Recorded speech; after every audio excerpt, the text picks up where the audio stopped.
ñu ngi leen di nuyu di leen jaajëfal yéen ñiy suivre chaîne bi di Xalaat TV ñu leen di dalal ci seen jàngatu bés bi. tey dañuy ñëw ci lay di jàmbat mooy li xew barki démb ci Louga wala boog xewati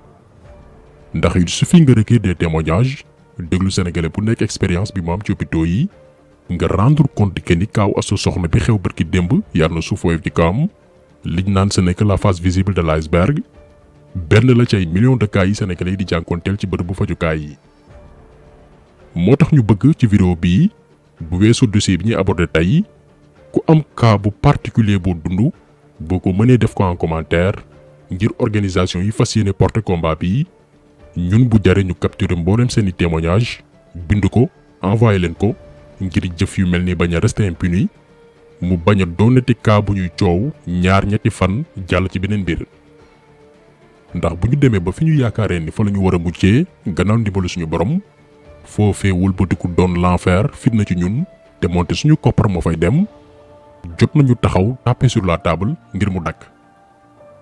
pour rek fàttali ndax yaakaar naa kaa bi jur coow ñëpp xam nañ ni mu demee ab ndaw su toll ci weeram mais mënul mucc par la voie normale war a def liñ naan césarienne mais en urgence warul xaar ñu daldi ko yóbbu hôpital Amadou Sakhir Mbaye bu Louga 9h ci suba mu yendu fa fanaan fa ba 5h du matin ndaw saa ngi yuuxu naan ngir jëm yàlla opéré leen ma amul lu ko sage-femme bi tontu lu dul boo bàyyiwul sa yuuxu yi dinañu génne sa jëkkër ak sa yaay ci bërëb yi di ko tëkku. ma wool ma sage-femme bi wool ma ko ma woo ko madame Sène lànk ba ñëw ba mu neex ko mu soogaa di ñëw madame Sène la tudd ndaw si monté par garde ak ay kiiwam ay eddam ñetti edd lañ ak benn gaar ak benn madame ñu nekk ma daal di koy woo mu daal di ñëw ba mu ñëwee mu ni ko madame Sène mu ne xanaa da ngeen may opéré te ngeen maa opéré rek léegi opéré leen ma mu ni ko kenn du la opéré ndaxte kenn du la opéré teg ndax kenn programme wu la billaahi lii la ko madame Sène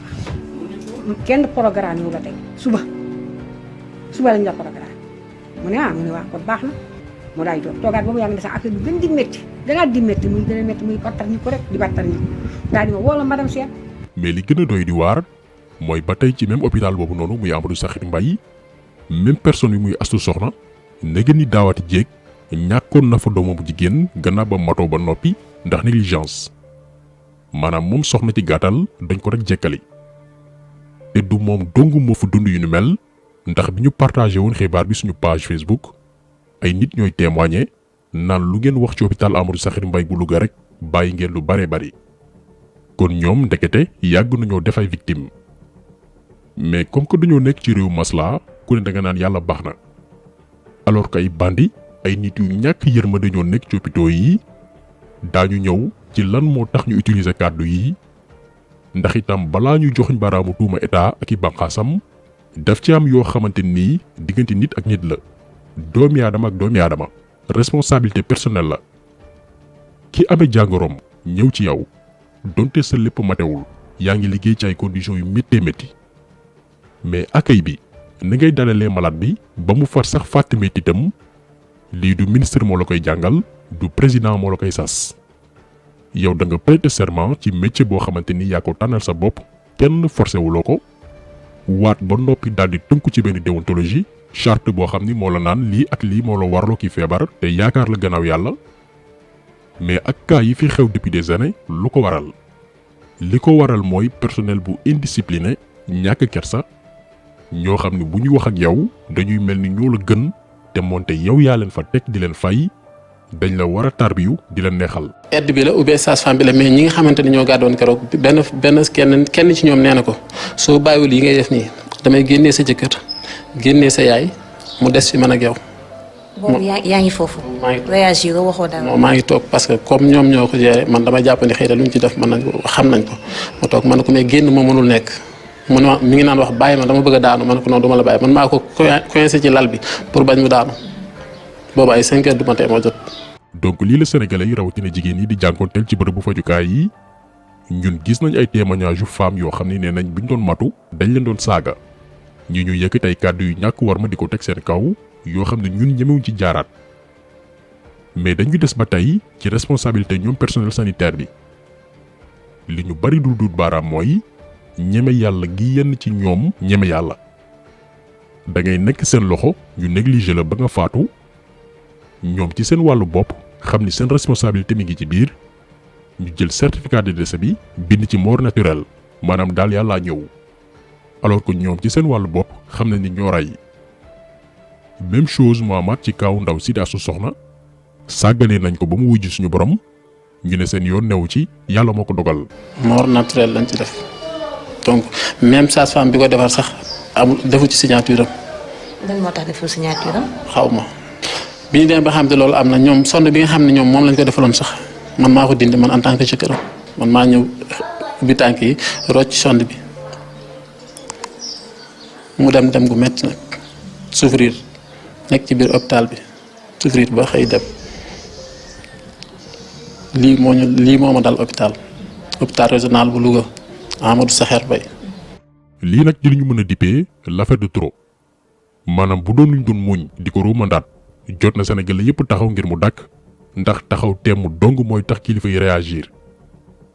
parce que li dëgg mooy Sénégalais boo jël am na expérience ci hôpitaux yi loo xam ne bu ko nettalee rek rongoñ tuuru mais constat bi mooy du mujj fenn parce que l'État le tutelle daf leen di aar. j'espère que yéen ngi fàttaliku dossier boobu ñu defoon ci médecin sénégalais yooyu doon liggéey ak ay chinois di fi dugal ay faux médicaments jamono gi ñuy wax ak yéen bàyyi nañu leen ils sont libres yàlla xam na ni bañ ko yëgee ci la ne ñun dañuy maandu léegi ci mbiru santé ci Sénégal ndax mafia la bu ñu orchestré entre présidence ministère de la santé ak yenn médecins yi du médecin yëpp nag am na ñu digne mais daf ci am ay ponkal yu def nag sul noonu. dafa am benn système bu fi nekk te tey la leen koy leeral système bi mooy état noppiwul ngir sénégalais bu ci nekk bu feebaree mën a faju état amul volonté yokku capacité fak médecine yi ngir spécialité boo jël ñu am ci lim bu doy état noppiwul ngir équiper mboolem hôpitaux régionaux yi ba kenn du soxla jugee région ba région ngir faju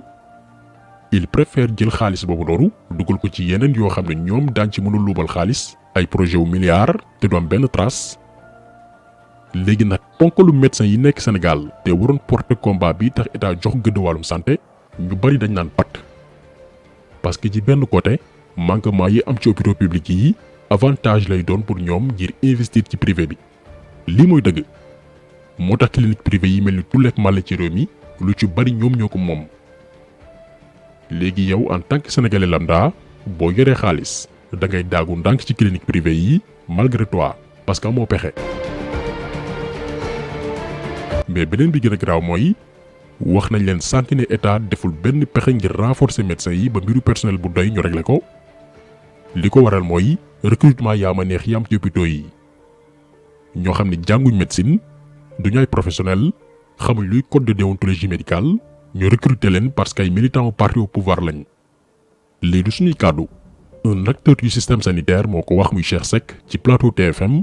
te ba tey kenn teggiwul tuuma moo xam présidence moo xam ministère bi ceetu wér-gu-yaram. xam nga ñaata fonctionnaire ñoo nekk ci santé fonction publique. 8000 te 8000 yooyu yëpp mooy personnel yëpp chauffeur yeeg brancard yeeg. 8000 moo tax booy dégg ñu naan milliards ñu ngi koy dugal ci santé. on pose la question milliards yooyu ñan lay entretenir. justement budget exactement budget santé bi. non mooy li ma la fu mu jaar wax politiciens yi rek Abdoulaye Diouf Sarr li mu recruter. avant élection yi. dem leen ñu def audit. du mu recruter ay téeméeri non amuñu qualification dem nañ ba affecté ñu instructeur ñun suñu hôpital jàngalekat. pour mu def falan. non déet utal leen ko fu mu toog rek parce que am na ay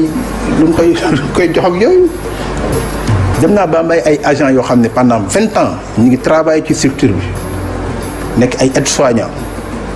ñu ne lu soxla pour ay recrutement au niveau de la fonction publique politiciens yi ku ci nekk joxe sa quota. biir Bambey ñu recruter fa ñaar kenn ki bi ñu koy jël mosul dugg santé restaurant la yore woon keneen ki j'ai beaucoup de respect pour les chauffeurs non j'ai beaucoup de respect pour ñuy liggéey ci mbalit mi mais ci oto mbalit la doon liggéey nga dem Fouta ñu dem fa en tournée on a posé les problèmes les gens ont dit que dinañ ko régler dinañ dem ci ministre ñu régler pour ñu signer infirmier parce que am na ay infirmiers yu bëri sage-femme parce que dafa am ay poste de santé xam nga boo amee def si personne Cheikh na baal ma yow di ngay wax ni est-ce que ministre de la santé ci boppam moo la gën a xam ni mu demee mais intéressé wu ko woon ça l'a jamais intéressé xam nga lu ko intéressé man ma ñëw Cheikh ma political ko lu ma laaj mu jox ma ba ci nomination directeur yi ba ci nomination directeur yi laa la wax direction yu bëri c'est des gens qui n'ont jamais fait la santé. donc lii moo nekk di am Sénégal lii mooy problème mu santé suñu réew mais pour ñenn ñi lépp ngi dox ay autorités yu incompétentes seen lépp politique la ni mu amee itam ay médecins sages-femmes yu diñ di def seen liggéey comme ni mu waree noonee la amee ñu safaan ba jéggi dayo mooy conséquence li ñu nekk di gis Sénégal depuis ay at kon lii saafara lii ñun lay doon du kenn ku ñu koy defal faaw mu am une indignation populaire gu sax dàkk nag pas coowal ñaar ñetti fan ngir nguur ak yenn personnel sanitaire bi jox ñu suñu cër ñun sénégalais yi ndax mënuñ jël ay milliards di ko def ci secteur boo xamante nii benn ñaar ñetti nit ak benn groupe ñoo koy séddoo pour seeni poche bàyyi sénégalais yi di dee benn par benn. kon taxasol bi tey loolu la woon ñu ngi leen di gërëm di leen jaajëfal di leen di daje incha allah beneen yoon ci beneen jàngat jaa ngeen jëf.